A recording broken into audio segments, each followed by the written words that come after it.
നമസ്കാരം. നമ്മൾ കഴിഞ്ഞ ദിവസം ഡിസ്കസ് ചെയ്തുകൊണ്ടിരുന്നത് ഡീവിയേഷൻസ് ഓഫ് മെൻഡൽസ് പ്രിൻസിപ്പിൾ ആണ്. അതായത് മെൻഡൽസ് പ്രിൻസിപ്പിൾ ഏതൊക്കെയാണെന്ന് നമുക്കറിയാം. ഒന്ന് principle of dominance, principle of segregation, അതേപോലെ തന്നെ പ്രിൻസിപ്പിൾ ഓഫ് ഇൻഡിപെൻഡന്റ് അസോർട്ട്മെന്റ്. ഈ മൂന്ന് പ്രിൻസിപ്പിളുകൾ മെന്റലിൻ്റെതായിട്ടുണ്ട്. എന്നാൽ ഈ പ്രിൻസിപ്പിളിന്റെ ഡീവിയേഷൻ അല്ലെങ്കിൽ അതിന്റെ വ്യതിചലനം അല്ലെങ്കിൽ വ്യതിയാനമാണ് നമ്മൾ കഴിഞ്ഞ ക്ലാസ്സുകളിൽ പറഞ്ഞുകൊണ്ടിരുന്നത്. അപ്പൊ അവിടെ നമ്മൾ കഴിഞ്ഞ ക്ലാസ്സിൽ ഡിസ്കസ് ചെയ്തത് ഒന്ന് ഇൻകംപ്ലീറ്റ് ഡോമിനൻസ് ആയിരുന്നു. ഇൻകംപ്ലീറ്റ് ഡോമിനൻസ് മെന്റലിന്റെ പ്രിൻസിപ്പിൾ ഓഫ് ഡോമിനൻസിന് വ്യതിയാനം അല്ലെങ്കിൽ അതിന് വ്യത്യസ്തമായ രീതിയിലാണ് കാണിച്ചത്. രണ്ട് സ്വഭാവങ്ങൾ തമ്മിൽ കൂടിക്കലർന്നപ്പോൾ അതില് രണ്ടിന്റെ കൂടി ഇന്റർമിക്സിങ് കാണിക്കുന്നു. മെന്റൽ പറയുമ്പോൾ അതിൽ ഒരെണ്ണം മാത്രമേ കാണിക്കാൻ പാടുള്ളായിരുന്നു, അതായിരുന്നു ഡോമിനന്റ് ക്യാരക്ടർ എന്ന് പറയുന്നത്. രണ്ടാമത് നമ്മൾ കോഡോമിനൻസ് പറഞ്ഞു. കോഡോമിനൻസിൽ നമ്മൾ പറഞ്ഞത് രണ്ട് സ്വഭാവങ്ങൾ തമ്മിൽ കൂടിക്കലരുമ്പോൾ രണ്ടും ഈക്വൽ ആയിട്ട് എക്സ്പ്രസ് ചെയ്യുന്നതാണ് അല്ലെ. പക്ഷെ മെന്റലിന്റെ ലോ ഓഫ് ഡോമിനൻസിനെ അത് ഒപ്പോണന്റ് ആയിട്ട് അതിൽ നിന്നൊരു വ്യതിയാനം ആ പ്രിൻസിപ്പിൾ ഓഫ് ഇൻകംപ്ലീറ്റ് ഡോമിനൻസിലും പ്രിൻസിപ്പിൾ ഓഫ് കോഡോമിനൻസിലും നമ്മൾ കഴിഞ്ഞ ദിവസം പറഞ്ഞു. ഇനി നമ്മൾ മെന്റലിന്റെ ഡീവിയേഷനിൽ അടുത്ത് പഠിക്കാൻ പോകുന്നത് മൾട്ടിപ്പിൾ അല്ലലിസം എന്ന് പറയുന്ന ഒരു ടോപ്പിക്, വേറൊരു ഡീവിയേഷനാണ്. Multiple allelism. എന്താണ് multiple allelism? Multiple allelism means the character of an organism, a character of an organism that is controlled by more than 2 alleles. എന്ന് വെച്ചാൽ എന്താണെന്ന് ഞാൻ പറയാം. അതായത് നമ്മൾ ക്യാപിറ്റൽ ടി എന്ന് പറയുന്നത് that is the homozygous toll. homozygous toll. ഈ ഹോമോസൈഗസ് ടോളിനെ കൺട്രോൾ ചെയ്യാൻ ഈ ക്യാപിറ്റൽ ടി മാത്രമേ ഉള്ളൂ, വേറെ ഒന്നില്ല. ഇതാണ് മെന്റലിന്റെ പ്രിൻസിപ്പിൾ. എന്നാൽ മൾട്ടിപ്പിൾ അല്ലലിസത്തിൽ പറയുന്നത് ഇതിന് തന്നെ ഈ ഹോമോസൈഗസ് ടോളിനെ കൺട്രോൾ ചെയ്യാൻ വേറെ രണ്ട് അല്ലീൽസും കൂടെ ഉണ്ടെന്നാ പറയുന്നത്. ഇതും എന്താണ്? ഹോമോസൈഗസ് ടോളാണ്. അപ്പൊ ക്യാപിറ്റൽ ടി ഹോമോസൈഗസ് ടോളാണ്. അതേപോലെ തന്നെ capital Q that also control the character homozygous toll. Okay, ഇതാണ് മൾട്ടിപ്പിൾ അല്ലലിസം എന്ന് പറയുന്നത്. അപ്പൊ മൾട്ടിപ്പിൾ അല്ലലിസം എന്താണെന്ന് ഞാൻ ഒരു പ്രാവശ്യം കൂടെ പറയാം. Multiple allelism means a character of an organism is controlled by more than 2 alleles. അതിന് എക്സാമ്പിൾ നമ്മുടെ ബ്ലഡ് ഗ്രൂപ്പ് ആണ്. അതിന്റെ എക്സാമ്പിൾ നമ്മുടെ ബ്ലഡ് ഗ്രൂപ്പ് നോക്കാം. നമ്മുടെ ബ്ലഡ് ഗ്രൂപ്പ് എ ഗ്രൂപ്പില് രണ്ട് അല്ലീൽസ് ആണ് എ ഗ്രൂപ്പിനെ കൺട്രോൾ ചെയ്യുന്നത്. ഒന്ന് ഐ എ, ഇതൊരു അല്ലീലാണ്. അടുത്ത allele I0. IA and I0 both are controlled A group. A ഗ്രൂപ്പിനെ ഇത് രണ്ടും കൺട്രോൾ ചെയ്യും. ബി ഗ്രൂപ്പിന്റെ നിങ്ങൾക്ക് തന്നെ പറയാം IB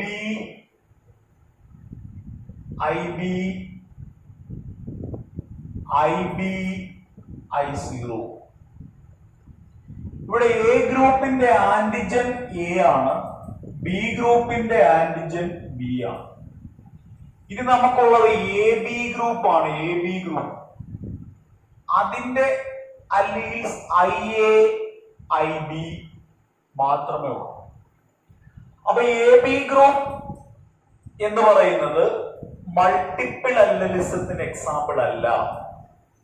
അത് പിന്നെ എന്തിന് എക്സാമ്പിളാ? നമ്മൾ കഴിഞ്ഞ ദിവസം പഠിച്ച കോഡോമിനൻസിന് എക്സാമ്പിൾ ആണ്. എന്ന് പറഞ്ഞാൽ എ ഗ്രൂപ്പിന്റെ ആന്റിജൻ എ, ബി ഗ്രൂപ്പിന്റെ ആന്റിജൻ ബി, ഇത് രണ്ടുകൂടെ കൂടി ചേരുമ്പോൾ രണ്ട് ആന്റിജൻസും ഈക്വൽ ആയിട്ട് എക്സ്പ്രസ് ചെയ്യുന്നു. That is the codominance. Equal expression of both character, that is the codominance. അപ്പൊ AB is the example of codominance. ഇത് എന്തിന് എക്സാമ്പിൾ ആ? കോഡോമിനൻസിന് എക്സാമ്പിൾ ആ. ഇതെന്തിന് എക്സാമ്പിൾ ആ? മൾട്ടിപ്പിൾ അല്ലലിസത്തിന് എക്സാമ്പിൾ ആ. ഇതെന്തിന് എക്സാമ്പിൾ ആ? മൾട്ടിപ്പിൾ അല്ലലിസത്തിന് എക്സാമ്പിൾ ആ. ഓക്കെ, അടുത്ത ഒരു ഗ്രൂപ്പ് കൊണ്ട് അതുകൂടെ എഴുതിയേക്കാം. അതിന്റെ alleles IO, that is I0 അത് ആന്റിജൻ ഇല്ല. ആന്റിജൻ ഇവിടെ ഇല്ല.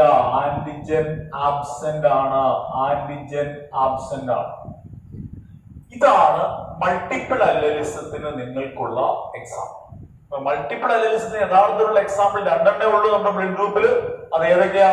എ ഗ്രൂപ്പ്, അവിടെ രണ്ട് അല്ലീൽസ് അല്ലെങ്കിൽ IA and I0 control A group. B ഗ്രൂപ്പിന്റെ IB I0 that control B group. Okay, ഈ രണ്ടെണ്ണം മൾട്ടിപ്പിൾ അല്ലലിസത്തിന് എക്സാമ്പിൾ ആണ്. കോഡോമിനൻസിന് എക്സാമ്പിൾ ആയിട്ട് AB വരും. ഇവിടെ ആന്റിജൻ ഇല്ലാത്തത് കൊണ്ട് I0 ഇത് മാത്രമാണ് ഇവിടുത്തെ അല്ലീൽ.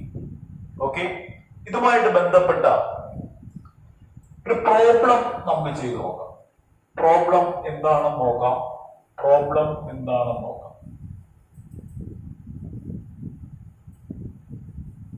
പ്രോബ്ലം ഇത്രയേ ഉള്ളൂ. Father A group,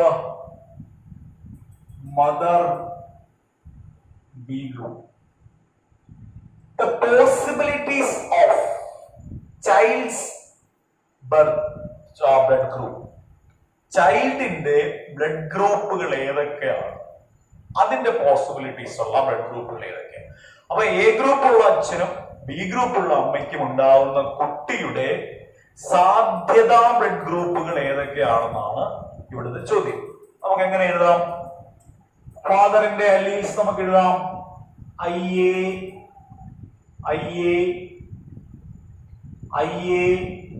I0 into IB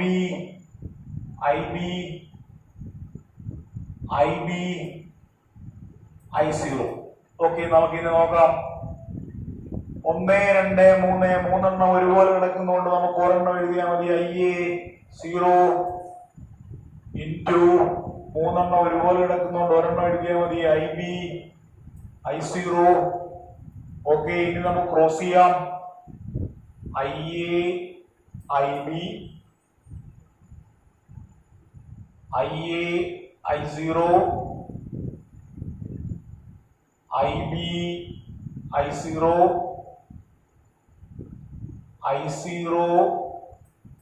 I0 ഓരോന്നിന്റെ ബ്ലഡ് ഗ്രൂപ്പ് എഴുതാം. IB AB group, I0 A group, IB I0 B group, I0 O group. അപ്പൊ അച്ഛൻ എയും അമ്മ ബിയും, അച്ഛൻ എ ഗ്രൂപ്പും അമ്മ ബി ഗ്രൂപ്പുമായിട്ടുള്ള കുട്ടികളുടെ ബ്ലഡ് ഗ്രൂപ്പ് വരാനുള്ള സാധ്യതകൾ, കുട്ടിക്ക് എ ബി ഗ്രൂപ്പ് ബ്ലഡ് വരാം, കുട്ടിക്ക് എ ഗ്രൂപ്പ് ബ്ലഡ് വരാം, കുട്ടിക്ക് ബി ഗ്രൂപ്പ് വരാം, കുട്ടിക്ക് O ഗ്രൂപ്പ് വരാം. ഇതാണ് അവിടുത്തെ പോസിബിലിറ്റി. നമുക്ക് ഒരെണ്ണം കൂടെ ചെയ്ത് നോക്കാം. പരീക്ഷയ്ക്ക് സാധാരണ ഇത് ചോദിക്കാറുണ്ട്. നമുക്കിവിടെ മദർ എ ബി ആക്കാം. അപ്പൊ അച്ഛന്റെ നോക്കാം.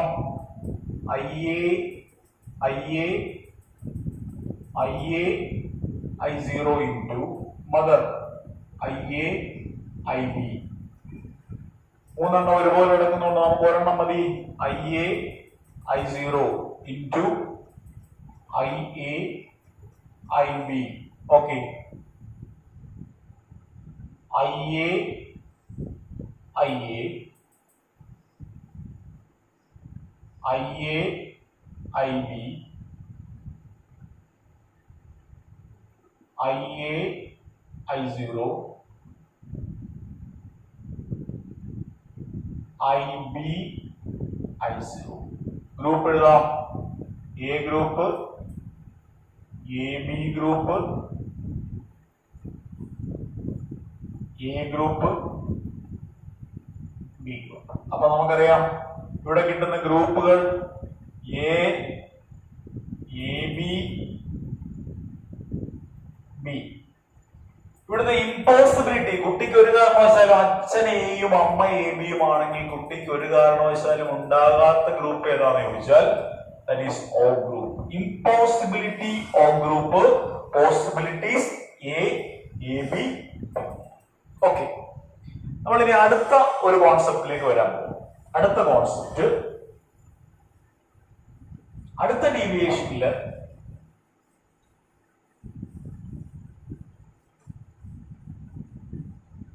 more than one phenotype is controlled by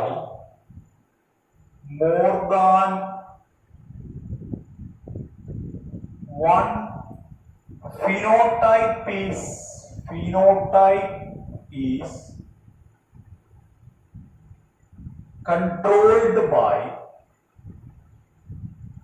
a same gene. More than one phenotype is controlled by a same gene. ഇത് ശരിക്കും മൾട്ടിപ്പിൾ അല്ലലിസത്തിന് ഓപ്പോസിറ്റ് ആണ്. ഇതിന് പറയുന്ന ഒരു പേര് പ്ലിയോട്രോപ്പി എന്നാണ്. പ്ലിയോട്രോപ്പി.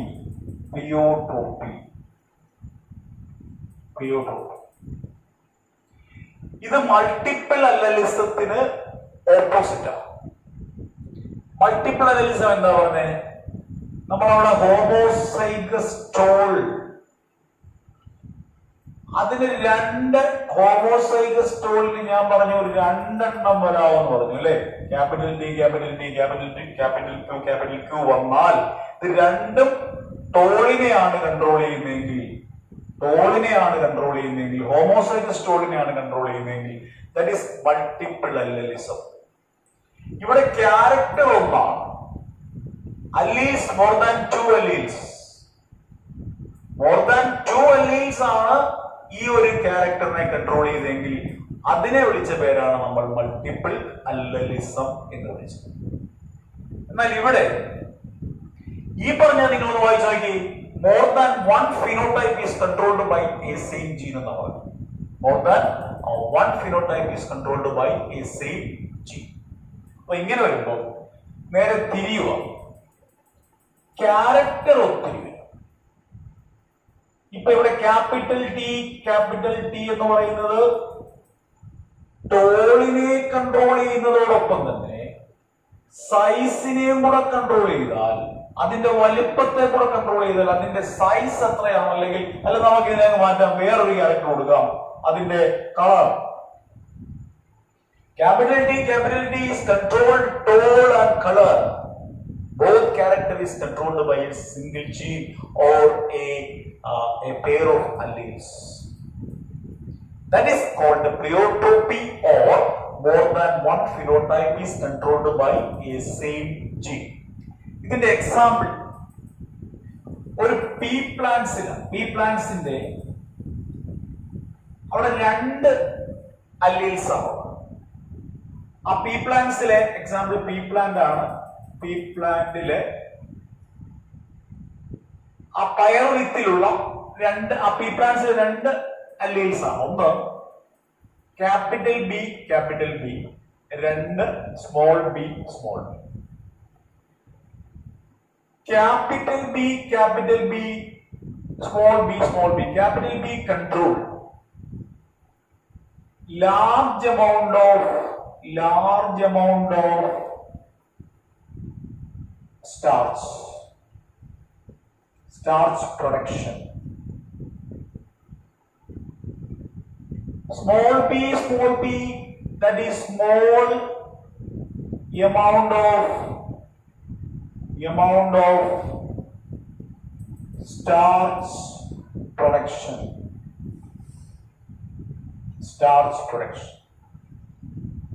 Capital B, small b,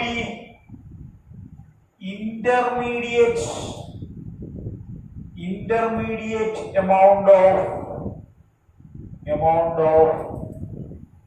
starch production.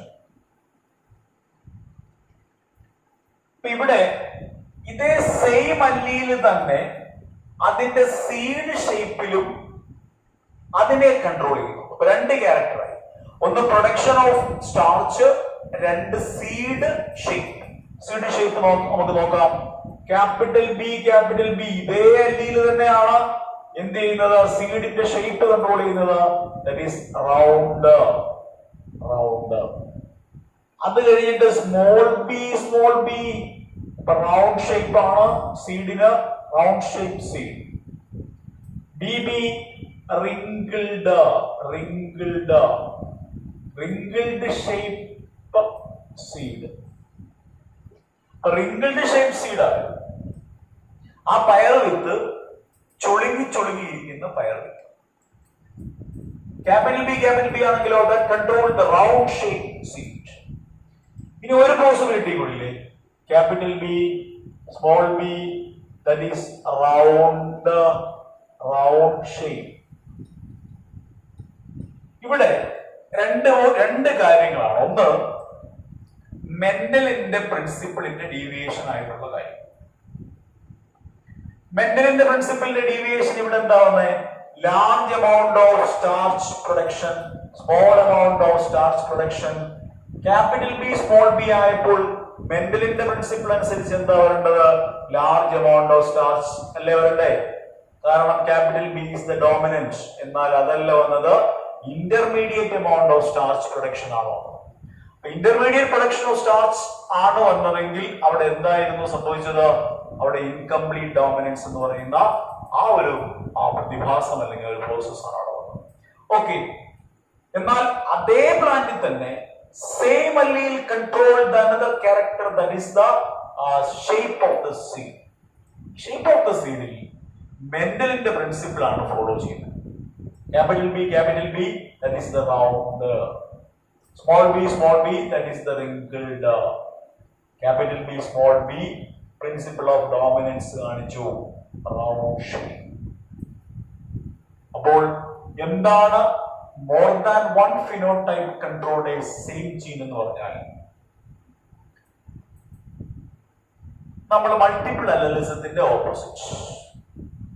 Multiple allelism പറഞ്ഞാൽ എന്താ?